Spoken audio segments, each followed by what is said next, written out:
Slut, and today we're going to discuss this notion whether Empress Theodora of the Byzantine Empire in the 6th century was a saint or a slut.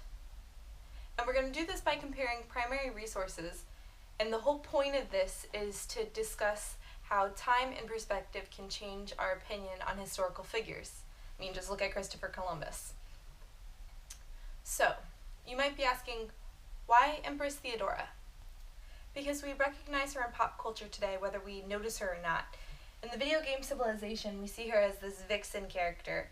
And then in the 1954 movie Slave Empress, we see her as this very noble, saintly-like woman.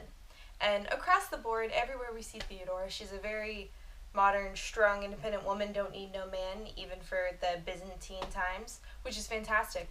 But we definitely see a lot of different perspectives of her virtue, which is what we're going to explore today. Theodora was born a slave girl, and then she married Justinian. Justinian was the king of the Byzantine Empire in the 6th century, and after she rose to power, she became his equal, which is kind of why history recognizes her today.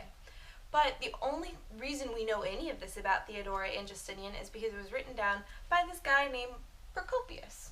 Procopius was actually the legal advisor of the king, and we'll see a lot of him later because he wrote everything that we know about them, and he wrote it from a lot of different perspectives.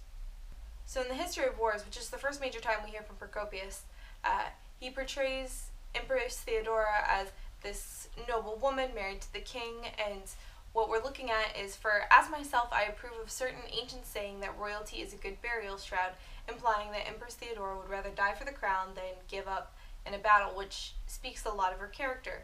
So then we later hear from Procopius in the Secret History, which is like the dirty laundry of the whole empire. And we're pretty sure it's Procopius because it's very honest and it's very insider information.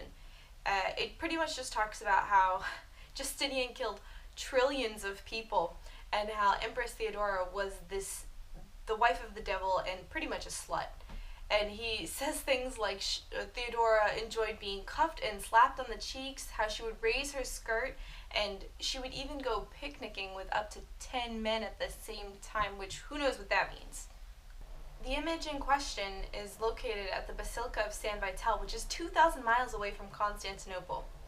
Not only that, the image of Theodora was completed 1 year before she died, which kind of implies that she may have seen it, but it also might imply that she never saw it at all, nor had the artist ever met Theodora, which is something to consider while looking at it. So if we look at this mosaic, we can see Theodora, once again, this strong, independent woman that don't need no man. She's holding her own wine goblet with this Byzantine-style halo around her, embodying the idea of Theotokos, and then walking behind this sketchy curtain over to the side, which maybe represents death. So, what have we learned here? We learned that Theodora was maybe not a saint, but maybe not that much of a slut, we can't really tell. But more importantly, we've learned that history's sources can change drastically, even if written by the same person, can change over a lifetime.